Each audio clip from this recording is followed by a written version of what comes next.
देखो, सबसे पहली बात हमारी कमजोरी क्या है? हम परेशान हो जाते हैं। संसार में देखो तो परेशान, परमार्थ की तरफ देखो तो हम परेशान हो। ये हमारा आदत स्वभाव बन गया परेशान होना। थोड़ा सा धैर्यवान बनो, गंभीर बनो। कोई इस भारी से भारी विपत्ति में परेशानी स्वीकार करके विपत्ति से थोड़ी निकला जाता। सुलझो, ठीक है, ये विपत्ति आई, समस्या आई, इसका समाधान होगा। ऐसा थोड़ी कि हमें नष्ट कर देगी। अगर अभी हमारी बड़ी हानि हो जाती है, हम कल इससे बड़ा लाभ प्राप्त कर सकते हैं। हमको एकदम बिल्कुल गंभीर रहना है, इतने कमजोर नहीं बन जाना। अब वो गए तो क्या होगा, अब वो वस्तु गई तो क्या, पद गया तो क्या होगा।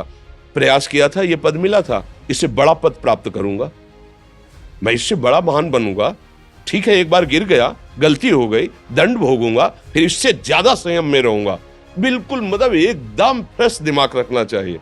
पर अपने लोग क्या है, जरा सी बात में एकदम पचड़ा कर लेते हैं, एकदम कमजोर हो जाते हैं। ये बिल्कुल ठीक नहीं है। हम जीवन भर की यात्रा की बात कह रहे हैं, भारी से भारी कष्ट में भी मुस्कुराना, तो हमें बल मिला है, हमें भगवान की कृपा का दर्शन हुआ है, हमें उनका दुलार दिखाई दिया है। अगर ऐसे तो भाग जाते, फिर परमार्थ में थोड़ी चलना होता है। आज जो आप सुन करके लाभ लेने की चेष्टा कर रहे हो ना, ये केवल प्रवचन नहीं है, ये जीवन है। अगर ये जिए ना होते ना, तो ये इसका प्रभाव नहीं पड़ता, फिर वाणी का प्रभाव नहीं पड़ता। हम इसीलिए कहते हैं, जैसे आप लोग एकदम परेशान हो जाते हैं जब बोलो, क्या हमसे ज्यादा परेशानी होगी? दोनों किडनी खराब, दवाई लाने के लिए पैसे नहीं, पानी रखा है हम उठ के पी नहीं सकते, भीषण शरीर में कष्ट, भीषण बुखार, क्योंकि किडनी फेल, जरा में बुखार, खाने को क्या, रोटी मांग के लाओ। अगर वहां सब्जी मिलती है तो लाल मिर्च ऐसी पड़ के मिलती थी कि वो पा नहीं सकते थे। आप सोचो, पानी लाना है तो मुझे लाना है, पीना है तो मुझे पीना है। अगर मैं हारता तो कहां पहुंच जाता, क्या स्थिति होती? नहीं, मरना है, पर कदम पीछे। कोई दिन ऐसा नहीं जिस दिन सेवा ना की हो, जिस दिन सेवा ना गए हो। गुरु जी की सेवा में जाना है, पहले अपने को स्वस्थ साबित करना है, नहीं वो सेवा नहीं लेंगे। तुम बीमार हो, तुम कष्ट में हो, ऐसे उनकी दृष्टि परेशान थे, उनकी सेवा की, आके लेट गए। फिर हिम्मत की, अपनी श्री जी की सेवा की, मधुकरी नहीं गए, 3-3 4-4 दिन भोजन नहीं गए, पर सेवा नहीं छोड़ा, दिनचर्या नहीं छोड़ी। और उसका प्रधान कारण संयम, ब्रह्मचर्य, भगवत आश्रय, नाम जप, कभी हारने नहीं दिया। अभी भी थोड़ी देर बाद डायलिसिस शुरू होगा, हारने, आपको हारे हुए नजर आ रहे हैं। शरीर में पीड़ा है, किडनी फेल है, ऐसा तो हम स्वस्थ बैठे हैं, पीड़ा है, बार बार प्यास लगती है, थोड़ा थोड़ा पानी मिलता है, लेकिन हम आनंदित हैं, हम प्रसन्न हैं। हम लड़ाई में हारे नहीं हैं, ना हारेंगे, हम जीत चुके हैं। हम अपने मालिक के भरोसे में अपना संवाद, तो वो ये हम अपनी बड़ाई नहीं बता रहे, हम आपको बता रहे समस्या। सोचो, तुम्हारे पास तो माँ है, भाई है, बहन है, परिवार है, कोई ना कोई तो है ना। मेरा किसी ने कभी जीवन में ध्यान भी नहीं दिया। क्यों?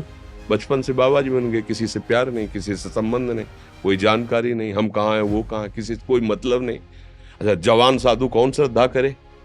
कभी गांव जाने की हिम्मत नहीं पड़ती कि रोटी मांग ले, पता नहीं लोग क्या सोचेंगे, क्या भावना कर ले। हम दरवाजे पे खड़े हैं, क्या कैसी भाव, जो हमारे सामने आकाश वृत्ति से आया यौवन अवस्था में, वही पाया, अन्यथा भूखे रह गए।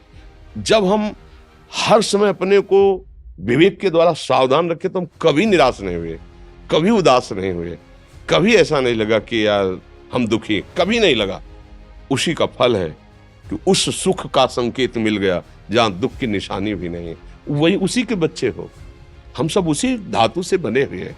हम इतना क्यों परेशान हो जाते हैं? हम ये देखते हैं, अपने लोग थोड़ी बात बिगड़ गई परेशान, नहीं बिगड़ी तो बिगड़ जाने की संभावना में परेशान है। आज सुख है, लेकिन कल सुख छिन जाएगा, तो हम आज के सुख में सुखी ना होकर कल के दुख की आने की संभावना में हम भयभीत हो। मतलब क्या हमारी सोच रह गई? हमको इतना बलवान बनना है कि सुख और दुख दोनों हमको छू न सके। भारी से भारी सुख की व्यवस्था है तो अहंकार नहीं, हर्षित होकर किसी का अपमान न करे कि हम धनी, हम पदाधिकारी, अमुक। भारी से भारी दुख आया तो हमें किसी के सहयोग की जरूरत नहीं, हम फिर अपने कदम बढ़ाएंगे, हम फिर जुड़ी हुई अपनी भावनाओं को सजाएंगे। मस्त जीवन, एकदम तुम अविनाशी के बच्चे हो। शेर का बच्चा भेड़ों के बीच में फंसकर म्यों म्यों बोल रहा है, बस अगर दहाड़ना सीख जाए तो कोई भी उसे परास्त नहीं कर सकता। ऐसे भगवद अंश, तू प्रपंच में फंसकर अपने को इतना दीन क्यों देख रहा है? तू ऐसा है कि भगवान के दिव्यास्त्र में भी ताकत नहीं तेरे को मार सके। तू अविनाशी का अविनाशी बच्चा है।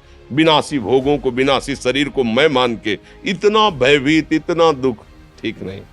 ये सबके लिए, केवल एक के लिए नहीं। आप समझो, आप लोग सोचते हैं हम गृहस्थ होकर भला ऐसी स्थिति कैसे। जनक जी सुखदेव जी के गुरु हैं और राजा हैं, महल है, रानियां हैं, नौकर है, चाकर। क्या सुखदेव जी जिनके शरीर में लंगोटी भी नहीं है, दिगंबर, परमहंस के गुरु हैं जनक जी जो राजा हैं। समझो, आप ऐसा ना सोचे कि हम नौकरी कर रहे हैं, हम संसार में, हम गृहस्थ हैं, हम आध्यात्मिक की ऊंचाई पर नहीं चढ़ सकते। नहीं, आप एक सरकारी नौकरी या आप किसानी या व्यापार करते हुए आप एक अध्यात्म की ऊंचाई में चढ़ सकते हैं। और अध्यात्म ही है जो तुम्हें इस माया के दुख सुख से ऊपर उठा सकता है। दूसरा, चाहे जितनी संपत्ति आ जाए, आप सुखी नहीं हो सकते। सब देख लो, आंख खोल के देख लो। अध्यात्म ही है जो तुम्हें हर कष्ट सहकर मुस्कुराकर जीने का रास्ता बता देगा कि आप आनंदित हो जाओगे। कुछ नहीं बिगड़ा। अध्यात्म है तो कुछ नहीं बिगड़ा, अध्यात्म नहीं है तो कुछ नहीं बना, कुछ हाथ नहीं लगने वाला।